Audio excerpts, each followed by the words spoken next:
Hi friends, അസ്സാം വലൈക്കും. ഇപ്പോൾ ഇത് നമ്മൾ തയ്യാറാക്കാൻ പോകുന്നത് ബ്രെഡ് കോൺസിൻ്റെ റെസിപ്പിയാണ്.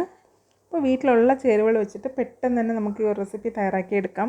നല്ല ടേസ്റ്റി ആയിട്ടുള്ളൊരു സ്നാക്സാണ്. അപ്പോൾ അതെങ്ങനെയാണ് തയ്യാറാക്കുന്നതെന്ന് നോക്കാം. അപ്പോൾ ആദ്യം അതിനായിട്ട് ഒരു പാന് ചൂടാക്കണം. പാന് ചൂടായി വരുമ്പോഴത്തേക്കും അതിലേക്ക് 1 ടേബിൾ സ്പൂൺ ഓയിൽ ചേർത്ത് കൊടുക്കാം. ഓയിൽ ഒന്ന് ചൂടായി വരുമ്പോഴത്തേക്കും അതിലേക്ക് ഒരു സവാള ചോപ്പ് ചെയ്തതും കൂടി ചേർത്ത് കൊടുക്കാം. ചേർത്തിട്ട് ഒന്ന് വഴറ്റണം.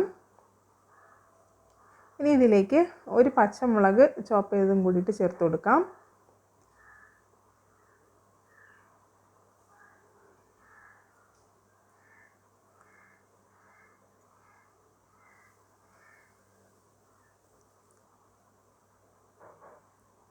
ഇനി സവാളയുടെ കളർ ഒന്ന് മാറി വരുമ്പോഴത്തേക്കും അതിലേക്ക് ഒരു തക്കാളിയുടെ പകുതി എടുത്തിട്ട് അതും കൂടി ചോപ്പ് ചെയ്ത് ചേർത്ത് കൊടുക്കാം.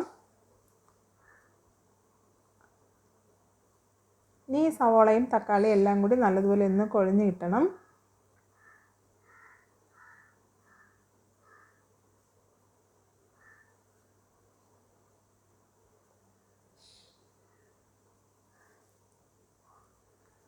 അപ്പോൾ അതെല്ലാം ഒന്ന് കുഴഞ്ഞ് വന്നിട്ടുണ്ട്. ഇനി ഇതിലേക്ക് ആവശ്യത്തിനുള്ള ഉപ്പ് ചേർത്ത് കൊടുക്കാം. പിന്നെ ഒരു 1/4 ടീസ്പൂൺ ചാറ്റ് മസാല കൂടി ചേർത്ത് കൊടുക്കാം. പിന്നെ ഒരു 1/4 ടീസ്പൂൺ ജീരകം പൊടിച്ചതും 1/4 ടീസ്പൂൺ കുരുമുളക് പൊടിയും കൂടി ചേർത്ത് കൊടുക്കാം. അപ്പോൾ ഈ ചാറ്റ് മസാല ഓപ്ഷനിലാണ്, ഉണ്ടെങ്കിൽ ചേർത്താൽ മതി, അല്ലെങ്കിൽ ജീരകം പൊടിച്ചതും കുരുമുളകും മാത്രം മതിയാവും. എന്നിട്ട് ഇതെല്ലാം കൂടി നല്ലോണം ഒന്ന് മിക്സ് ചെയ്ത് കൊടുക്കാം.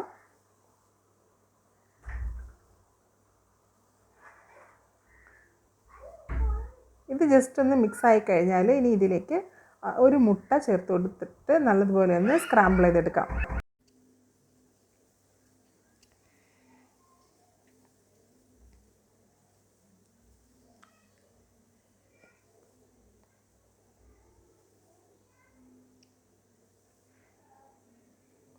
ഇനി ഇതിൻ്റെ മുകളിൽ കുറച്ച് മല്ലിയിലയും കൂടി ഇട്ട് കൊടുത്താൽ മതിയാവും. ഇതാണ് നമ്മൾ ബ്രെഡിൻ്റെ ഉള്ളിലേക്ക് വെക്കുന്ന ഫില്ലിംഗ്.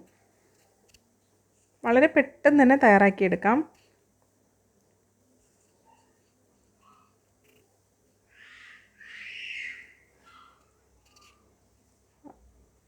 അത്രയേ ഉള്ളൂ. ഇനി കുറച്ച് മല്ലിയിലയും കൂടി ഇട്ട് കൊടുത്താൽ മതി. ഇട്ടിട്ട് ഫ്ലെയിം ഓഫ് ചെയ്യാം. ഇനി അതൊന്ന് തണുക്കാനായിട്ട് മാറ്റി വയ്ക്കാം.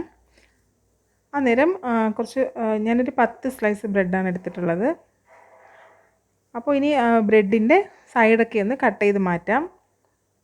അപ്പോൾ സൈഡ് കട്ട് ചെയ്ത പീസസ് കളയണ്ട. അത് നമുക്ക് പൊടിച്ച് മിക്സിയിൽ ജാറിലിട്ടൊന്ന് പൊടിച്ചെടുത്തിട്ട് നമുക്കിതിന് വേണ്ടിയിട്ടുള്ള ക്രംസ് ആയിട്ട് യൂസ് ചെയ്യാം.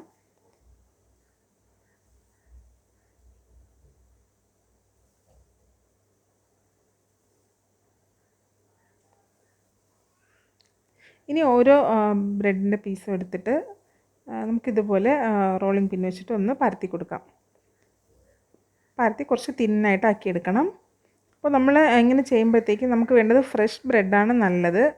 ഇച്ചിരി 1-2 ദിവസം പഴക്കമുള്ളതാണെങ്കിൽ ഇതുപോലെ പരത്തിയെടുക്കാൻ പറ്റത്തില്ല. അപ്പോൾ നല്ല ഫ്രഷ് ആയിട്ടുള്ള ബ്രെഡ് തന്നെ എടുക്കാനായിട്ട് ശ്രദ്ധിക്കണം.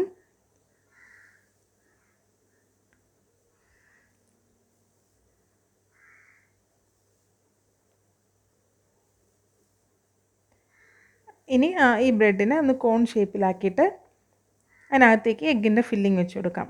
അപ്പോൾ നമ്മൾ ഈ കോൺ ഷേപ്പ് ആക്കാനായിട്ട് കുറച്ച് വെള്ളം ഒന്ന് നനച്ച് കൊടുത്തു കഴിഞ്ഞാൽ അതുപോലെ അങ്ങ് ഒട്ടിപ്പിടിച്ചോളും.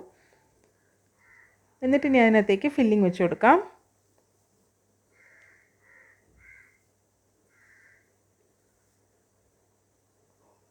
വെച്ചിട്ട് അതേപോലെ വെള്ളം തൊട്ടിട്ട് അതൊന്ന് കവർ ചെയ്ത് വയ്ക്കാം. അത്രയേ ഉള്ളൂ. വളരെ സിമ്പിളാണ്. ഇനി ഇതുപോലെ എല്ലാ ബ്രെഡും ഫില്ലിംഗ് വെച്ചിട്ട് കോൺ ഷേപ്പിലാക്കി എടുക്കാം.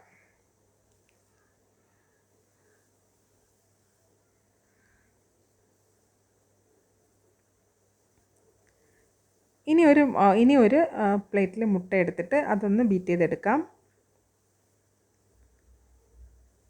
അപ്പോൾ നമ്മൾ ഈ ബ്രെഡ് കോൺസ് എഗ്ഗിൽ ഡിപ്പ് ചെയ്തിട്ട് ബ്രെഡ് ക്രംസിൽ കോട്ട് ചെയ്താണ് ഫ്രൈ ചെയ്യാനുള്ളത്. അപ്പോൾ അതിന് വേണ്ടിയിട്ട് ഒരു എഗ്ഗ് എടുത്തിട്ട് നല്ലതുപോലെ ഒന്ന് ബീറ്റ് ചെയ്ത് വയ്ക്കാം.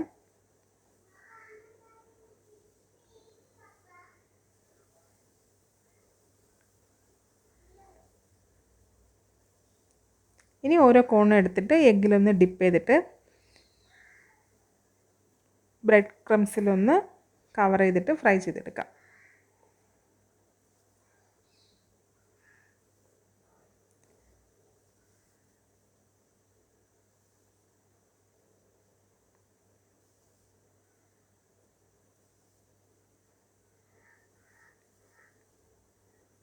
ഇതുപോലെ എല്ലാം റെഡിയാക്കി വെച്ചിട്ടുണ്ട്. ഓരോന്നും തിളച്ച എണ്ണയിലിട്ടൊന്ന് ഫ്രൈ ചെയ്തെടുക്കാം.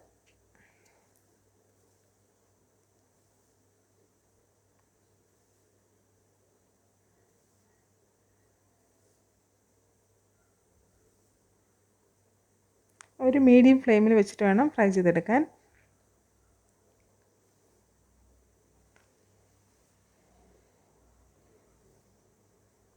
നല്ല ക്രിസ്പി ആയിട്ടുള്ള നല്ല അടിപൊളി ടേസ്റ്റുള്ള ഒരു സ്നാക്സാണ്. മസ്റ്റായിട്ട് ട്രൈ ചെയ്ത് നോക്കണേ.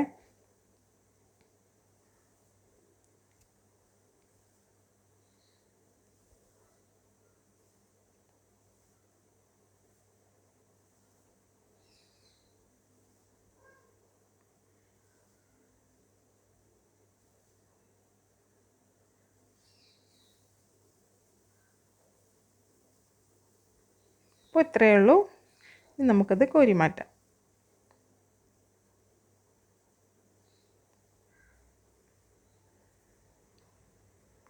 അപ്പോൾ നിങ്ങൾക്ക് ഈ വീഡിയോ ഇഷ്ടമായിട്ടുണ്ടെങ്കിൽ ലൈക്ക് ചെയ്യാനും ഷെയർ ചെയ്യാനും മറക്കരുത്. ആദ്യമായിട്ടാണ് ചാനൽ കാണുന്നതെങ്കിൽ പ്ലീസ് ഒന്ന് സബ്സ്ക്രൈബ് ചെയ്തേക്കണേ. അപ്പോൾ അടുത്ത നല്ല റെസിപ്പിയുമായി വീണ്ടും കാണാം. Thank you for watching.